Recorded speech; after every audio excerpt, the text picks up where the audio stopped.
బాలీవుడ్ నటి కరీనా కపూర్ గురించి ఎవరికైనా ప్రత్యేకంగా పరిచయం అక్కర్లేదు.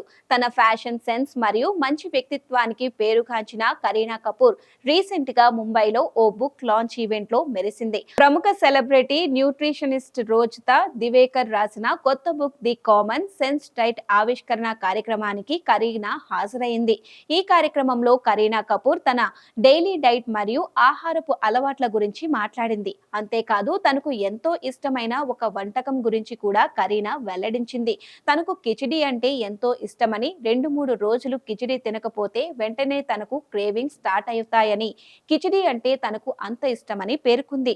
ఈ కిచిడి తన డైలీ రొటీన్ లో ఎంత ముఖ్యమైనదో చెప్పిన కరీనా, కిచిడి లేకుండా తన బాడీ అసలు సర్వైవ్ అవ్వలేదని, అది తినకపోతే తనకు నిద్ర కూడా పట్టదని, ఇంకా చెప్పాలంటే కిచిడి లేకుండా నేను బతకలేను అని సరదాగా చెప్తూ అక్కడ ఉన్న అందరినీ నవ్వించింది.